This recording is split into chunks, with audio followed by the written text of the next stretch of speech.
Bismillahirrahmanirrahim. Assalamualaikum warahmatullahi taala wabarakatuh. Berjumpa lagi dengan kami di podcast Pontren Modern Nurul Amin.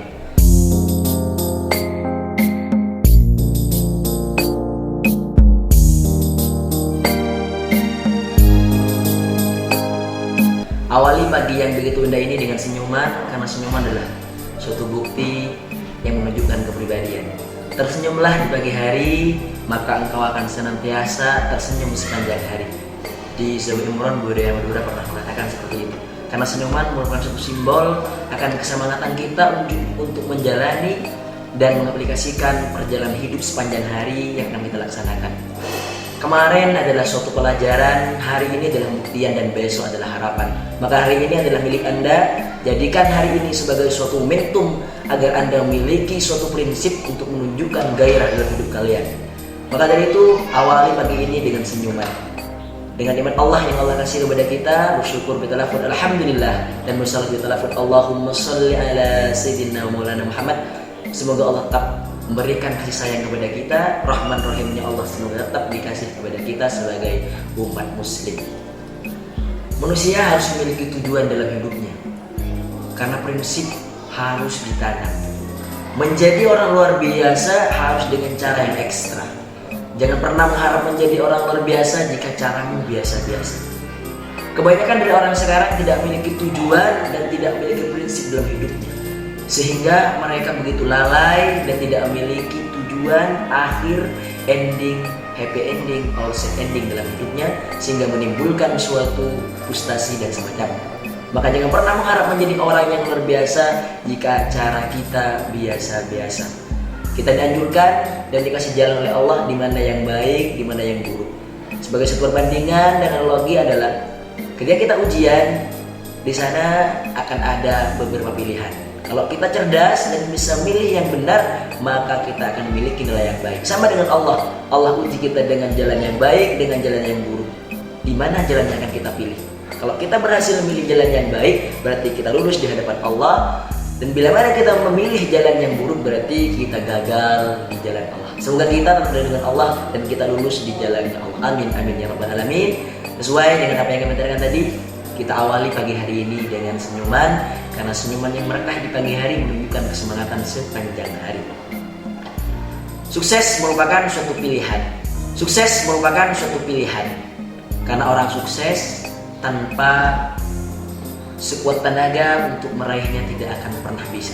Saya teringat apa yang dikatakan oleh Syekhona Muhammad Syamsul Arifin, pengasuh pondok pesantren Darul Mu'minin yang sekarang.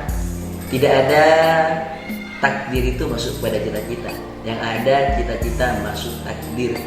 Tidak ada takdir itu masuk pada cita-cita, yang ada cita-cita masuk takdir. Dan yang bisa mengubah cita-cita adalah doa yang baik, doa yang istiqomah, meminta kepada Allah dan menjadikan cita-cita kita itu menjadi cita-cita yang bermanfaat dan sesuai dengan apa yang kita harapkan. Karena terkadang Allah itu ngasih apa yang kita inginkan, bukan apa yang kita butuhkan. Kita butuh A, tapi Allah kasih B.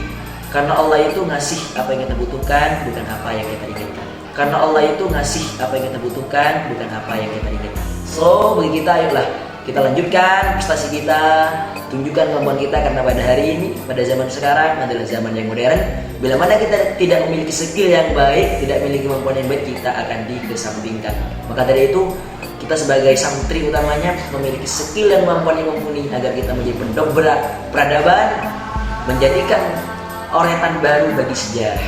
Maka dari itu, hidup adalah pilihan, maka sebaik-baiknya orang adalah orang yang memilih kebaikan dan meninggalkan yang namanya keburukan. Kita ambil satu contoh. Kenapa Valentino Rossi misalnya, dan juga Marc Marquez, David Beckham, dan Ronaldo misalnya, kenapa mereka itu bisa ternama dan terkenal di dunia ini? Jawabannya tidak lain dan tidak bukan karena mereka itu memiliki tujuan dan prinsip hidup yang tidak pernah dilakukan oleh orang lain. Sebagai satu contoh, banyak utamanya mungkin di Indonesia, anak-anak muda ugal-ugalan mungkin pakai sepeda motor dengan kecepatan cc 180, tapi kenapa mereka tidak terkenal? Mungkin ujung-ujungnya mereka tabrakan, musibah, karena mereka cuma memiliki kesenangan tanpa memiliki prinsip dan tujuan yang jelas. Karena mereka cuma memiliki kesenangan tanpa memiliki prinsip dan tujuan yang jelas. Beda dengan Valentino Rossi, Dia mampu memiliki skill sehingga dia salurkan dengan cara yang benar, masuk kepada tim, masuk kepada turnamen, sehingga kecepatannya diakui di dunia. So makanya kita sebagai seorang muslim yang sejati yang memiliki prinsip dalam hidup harus menjalankan kehidupan ini dengan cara yang sebaik mungkin. Karena terbaiknya hidup adalah beribadah kepada Allah sebagai tujuan utama sesuai dengan apa yang Allah apa yang Allah firmankan dalam Al-Qur'an. Wa ma khalaqtul jinna wal insa illa liya'budun. Sungguh kami tidak ciptakan manusia dan jin hanya untuk beribadah kepada Allah. Dan semoga kita termasuk orang-orang yang dipilih Allah dan nanti akan dikumpulkan di sisi Allah menjadi orang yang baik. Maka dari itu, sebagai suatu bukti karena kesuksesan ini adalah suatu prinsip, dan jarang sekali ya 10-0 orang sukses itu yang tanpa dicita-citakan. Karena orang sukses itu pasti pernah diplanningkan. Orang sukses itu pasti pernah dicita-citakan. Karena orang sukses itu pasti pernah diplanningkan. Orang sukses itu pasti pernah dicita-citakan. Dan sedikit sekali orang sukses, kisah-kisah inspiratif bagi orang sukses, mereka tidak memiliki tujuan dari awal. Maka dari itu kita tanam dari sekarang sebagai seorang santri tulen, sebagai seorang sarungan yang mumpuni dari segala hal. Boleh otak kita itu Mekah, boleh otak kita itu Amerika, tapi hati kita tetap Mekah. Boleh kita penampilan sarungan, tapi otak kita bercelana dan otak kita pakai jas. Setuju? Maka dari itu tunjukkan kualitas kita dari sekarang. Siapa kita? Seorang santri tanpa Indonesia, tanpa santri Indonesia tidak pernah maju. Sebab perjuangan seorang santri, ulama, dan para kiai habaib maka Indonesia akan maju seperti sekarang, merdeka dari penjajah asing dan asing. Maka kita sebagai generasi bangsa untuk melanjutkan perjuangan para pahlawan yang telah gugur. Maka cita-cita adalah pilihan. Sekali lagi saya katakan, orang sukses itu pilihan. Jangan pernah mengharap menjadi orang luar biasa jika caramu biasa-biasa. Orang luar biasa itu diciptakan dengan hal yang ekstra. Sebagai suatu kesimpulan, marilah kita lanjutkan ciptakan generasi yang luar biasa dengan cara menggunakan segala teori dan menunjukkan dengan cara praktek sebagai acuan dan prinsip hidup kita. Yang pertama, dari kesimpulan, kita harus selalu dekat kepada Allah, karena manusia diciptakan tidak lain tidak bukan hanya untuk beribadah kepada Allah. Kemudian yang kedua, kita tunjukkan cita-cita kita tidak lain dan tidak bukan. Yang pertama untuk menghargai Allah, kemudian yang kedua itu untuk lillahi kalimatillah, meninggikan agama Allah, meninggikan kalimat-kalimat tauhid yang Allah ajarkan yang dibawa oleh Rasulullah Sallallahu Alaihi Wasallam.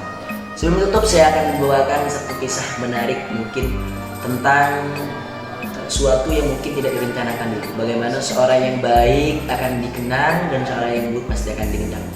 Dulu kisahnya Nabi Ibrahim alaihissalam, ketika Nabi Ibrahim mau dibakar oleh kaumnya, yang pada waktu itu rajanya adalah Raja Namrud.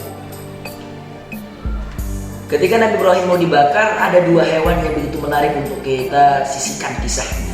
Ada seekor cicak dan ada seekor burung pipit.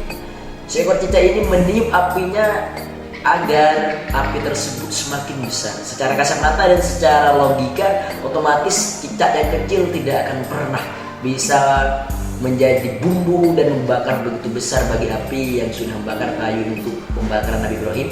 Cuma tampak begitu hikmahnya bahwa cicak berada di pihak yang salah. Sedangkan burung pipit walaupun dia menggunakan paruhnya untuk menyiram dan untuk ngasih satu detik air bagi Nabi Ibrahim, bagi apinya, walaupun secara kasat mata dia tidak akan mampu untuk memadamkan api Nabi Ibrahim yang mau dibakar oleh Raja Namrud, tapi ini menjadi bukti sejarah pada akhirnya bahwa burung pipit ada di pihak yang benar, sedangkan cicak ada di pihak yang salah. Hingga pada saat ini cicak merupakan suatu hewan yang sunnah kita untuk bunuh. Maka dari itu, jadilah orang yang baik. Kalau tidak bisa menjadi orang baik, setidaknya kita tidak mencela orang-orang yang baik. Semoga bermanfaat tayangan hari ini, dan semoga bisa bertemu di minggu yang akan datang di tayangan podcast Kontren Mariatul Amin. Semoga bermanfaat. Ihdinas siratal mustaqim. Idza wajadtum minal khataaya wa naqais 'alaikum haqal kitab. Wa ma khalaqtul jinna wal insa illa liya'budun. Khalaqal insana dha'ifa undur makila wa la tandur mangqala. Maka dari itu cukup sekian dari kami. Semoga tayangan ini bermanfaat buat kalian. Ihdinas siratal mustaqim. Wassalamualaikum warahmatullahi taala